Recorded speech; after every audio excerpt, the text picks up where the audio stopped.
Hello anh em, Mi Game mới đi học về đây. Dạo này nhiều anh em đề nghị tựa game này quá nên hôm nay tụi mình sẽ làm về con game Evil Nun này nhá. Thú thật là người viết trước đây còn không quá chú ý đến con game này, mà đến khi anh em comment thì tôi mới tò mò nghiên cứu xem tựa game này có gì đặc biệt. Hóa ra, Evil Nun lại sở hữu nhiều chi tiết cài cắm trong game vô cùng thú vị, mà nhiều khi chúng ta chơi xong lại không hề nghĩ đến. Những chi tiết đó nhìn thì đơn giản nhưng câu chuyện sau lưng nó lại vô cùng đồ sộ, pha lẫn giữa tâm linh và khoa học. Có vài câu chuyện trong đó còn vô cùng đáng sợ nữa. Khuyến cáo, những bí ẩn của Evil Nun mà Mi Game kể ở đây sẽ liên quan đến khá nhiều những vấn đề vô cùng nhạy cảm của tôn giáo, nên có thể sẽ không phù hợp với tất cả mọi người. Còn anh em nào muốn xem tiếp thì hãy cẩn thận nhé.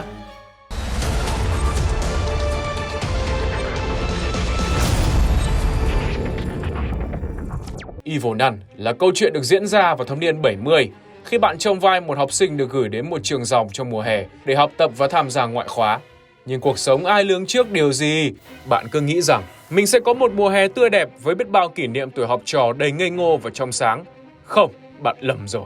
Những gì chờ đợi bạn chính là nỗi ác mộng. Những bạn lẩn trốn đến tho tìm và những pha ăn búa vào đầu đến bất tỉnh. Nói chung là chẳng có dễ chịu chút nào hết.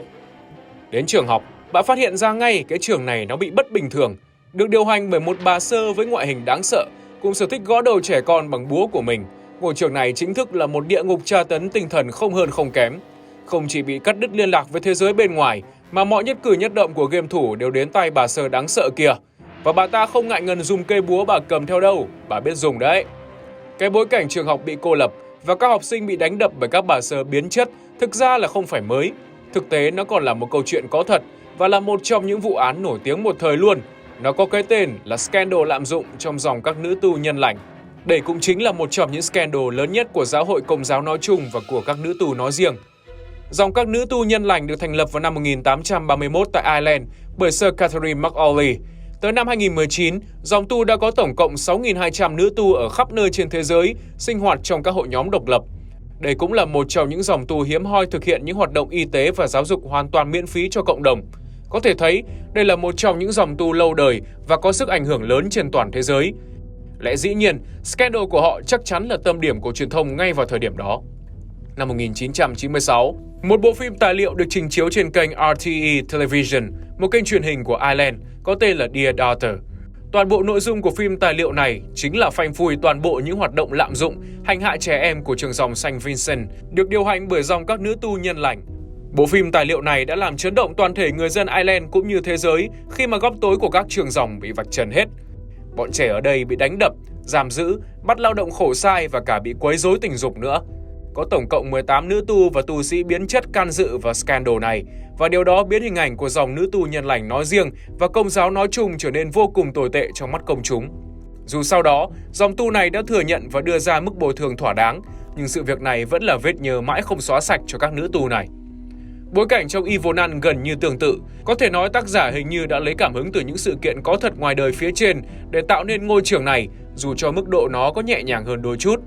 Trẻ con ở đây, cụ thể là bạn, thường xuyên bị đánh đập vì làm ồn trong khuôn viên trường. Những đứa trẻ khác thì bị bắt lao động không công trong các tầng hầm bí mật của nhà thờ, giặt quần áo không ngừng nghỉ để hai bà sơ kiếm tiền.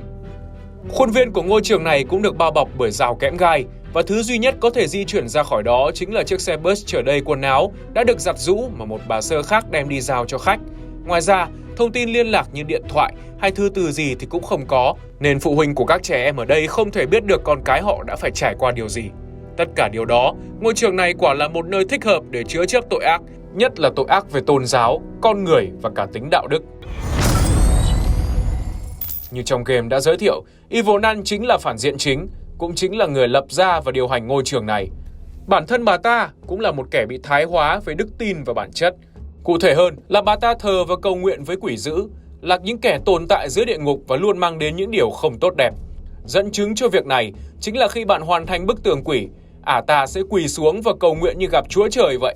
Quả thật là một bà sơ mộ đạo, mỗi cái mộ đạo kiểu quái thai dở hơi thế kìa. Nói về bức tượng mà bạn phải cố tạo ra, có thể thấy nó mang một hình dáng vô cùng kỳ lạ. Thân người, đầu dê nhưng mang đôi cánh đen tuyền. Đây chính là hình ảnh của Baphomet, một trong những con quỷ sa tăng hùng mạnh bậc nhất dưới địa ngục. Miêu tả về Baphomet ban đầu được xem là một vị thần của các hiệp sĩ dòng đền trong những thế kỷ 11. Thế nhưng nhiều tài liệu thần học cho rằng Baphomet chính là quỷ dữ và giáo hội xem hắn là hiện thân của quỷ sa tăng và cần phải bài trừ. Baphomet ngày xưa được thờ như là một vị thần tượng trưng cho sự phồn thực và khả năng sinh sản. Các hiệp sĩ dòng đền ngày xưa từng cầu nguyện với Baphomet trước khi ra trận, nhằm cầu mong sẽ giành được thắng lợi khải hoàn. Việc này được xem như là việc bình thường ở giai đoạn đó, khi lúc đó các tôn giáo không phát triển lớn mạnh như bây giờ, cũng như con người tôn thờ những điều thuộc về tự nhiên là chuyện quá đỗi bình thường. Rất nhiều tôn giáo từng tôn thờ những vị thần như thế này, đặc biệt là các phù thủy. Tuy nhiên, do Baphomet là đại diện cho tình dục và những bản năng cơ bản của con người, thế nên nó bị giáo hội xem là ma quỷ, là cái ác. Sau đó, xung đột giữa các hiệp sĩ dòng đền và giáo hội nổ ra, càng làm cho vấn đề này thêm phần nghiêm trọng. Người ta dần nhận ra những hạn chế trong đức tin về Baphomet và từ từ rời bỏ nó.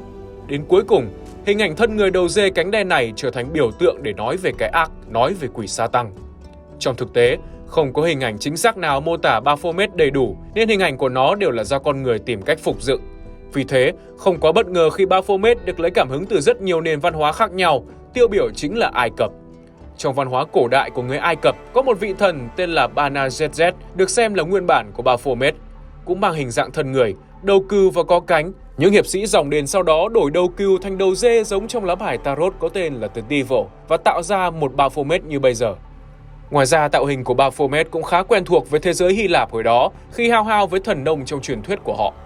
Được lấy cảm hứng từ lá The Devil trong lá bài Tarot, rất khó có thể xem đây là một vị thần tốt thực sự. Tất cả những kẻ tôn thờ Baphomet thực chất đều là mong muốn rằng mình có thể đạt được sự toàn diện trong tôn giáo nhưng vẫn có thể giữ được những thói quen phàm tục của nhân loại. Đây quả là một ước mơ viển vông vì trong bất kỳ lĩnh vực nào cũng phải có sự hy sinh và khổ cực. Vừa làm vừa hưởng mà đó có thành tựu thì lại đi trái lại với lời giáo huấn của Huấn Hoa Tử rồi.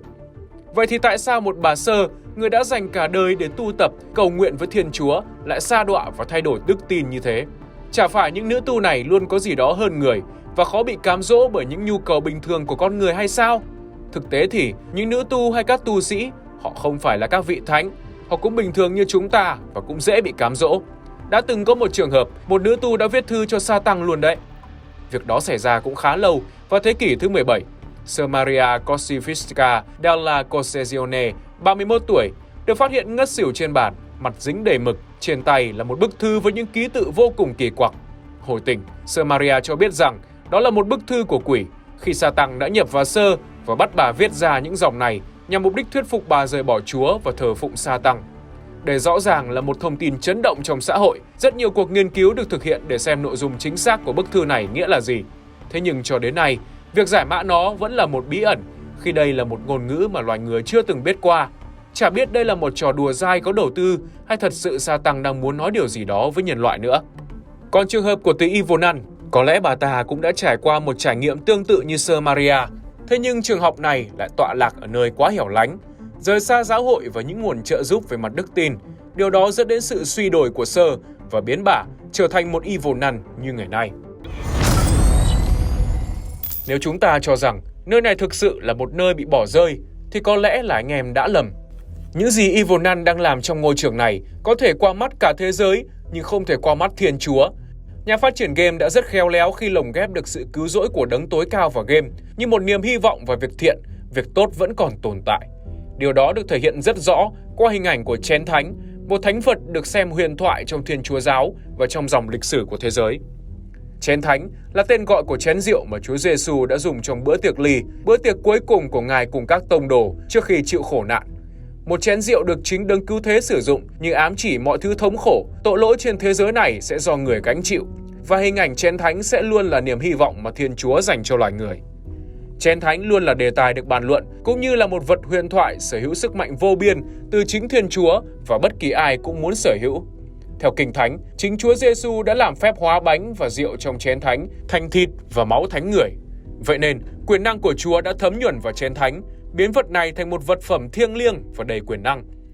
Sau khi Chúa phục sinh thì tông tích của chén thánh cũng thất lạc từ đó.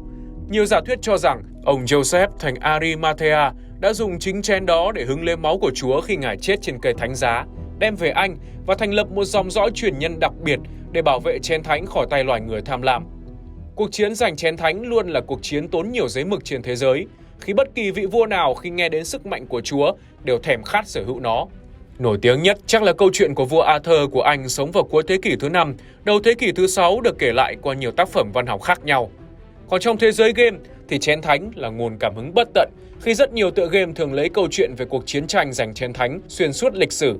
Tiêu biểu nhất chính là nguyên dòng game Assassin's Creed với cuộc chiến giữa hai phe Templar và Brotherhood. Cuộc chiến của cả hai lần đầu tiên được giới thiệu đến với game thủ thế giới chính là cuộc chiến tranh giành chiến thắng Holy Grail và Peace of Eden. Trong Evil Nun, hình ảnh chiến thánh xuất hiện rất nhiều và nó thực hiện đúng chức năng của nó, đem lại hy vọng và chỉ dẫn cho người chơi trong cuộc chạy trốn khỏi Evil Nun. Chiến thánh này xuất hiện và giúp chúng ta hoàn thành các nhiệm vụ để có thể sử dụng chiếc mặt nạ với sức mạnh mới. Từ đó, chúng ta dần có lợi thế trong cuộc chiến với bà sơ độc ác, lẫn có thể giúp cho những đứa trẻ khác thoát khỏi nơi này. Có thể chiến thánh không hề có một sức mạnh gì đặc biệt hay trực tiếp tham gia vào kết thúc của game, nhưng không thể phủ nhận, nó đã giúp đỡ chúng ta rất nhiều trong khi chỉ chơi trọi một mình ở ngôi trường này. Sự xuất hiện của chiến thánh cũng giúp cho chúng ta có thêm những manh mối để hoàn thành những bí ẩn trong Evil Nun, gặp gỡ người đàn ông bí ẩn có thể giúp đỡ mình, cũng như giúp cho công cuộc trốn thoát trở nên dễ dàng hơn. Tuy xuất hiện khá ít ỏi trong suốt thời lượng game, nhưng hình ảnh người đàn ông nhẹ nhàng, bình tĩnh và đáng tin cậy thực sự là chỗ dựa tinh thần hiếm hoi mà game thủ có được trong các trường học khủng điên này. Ông ta cũng là người lên tiếng, nhờ ta giúp đỡ những đứa trẻ khác, cũng như hỗ trợ hết mình cho kế hoạch trốn thoát khỏi ngôi trường này. Một sự giúp đỡ vô cùng quý giá. Vậy tại sao một người đàn ông hiền lành, tốt bụng lại còn kẹt lại trong ngôi trường ma quỷ này? Cũng như vì cớ gì mà ông ta lại mất đi một chân? Điều này có lẽ chính là điểm đáng sợ của ngôi trường và xuất thân của người đàn ông này. Ông ta chính là một nạn nhân còn sống sót. Rất có thể, ông ta chính là những đứa trẻ của lần trước bị giam giữ trong ngôi trường này, cùng phải lao động khổ sai cho các bà sơ và không hề được thế giới cứu giúp. Càng lớn lên, những người bạn đi cùng ông ta cũng biến mất, chỉ còn lại mỗi mình ông phải nằm dưới sự điều khiển của Evil Nun.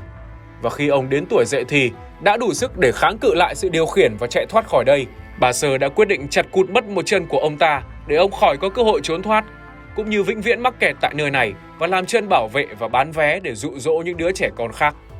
Vì lẽ đó nên ông ta thấu hiểu được nỗi khổ đau mà bọn nhóc này đang gánh chịu, và ông ta quyết định giúp người chơi khi chúng ta lên kế hoạch trốn thoát. Chắc vì chính bản thân của ông ta cũng muốn thoát khỏi nơi này, trở về với gia đình của mình, dù chẳng biết họ có còn chờ đợi mình không. Một người đàn ông với nhiều nỗi đau như thế, nhưng lại không bị biến chất và vẫn tốt bụng như ban đầu, quả thật là một điều tuyệt đẹp hiếm hoi trong thế giới của Evil Nun.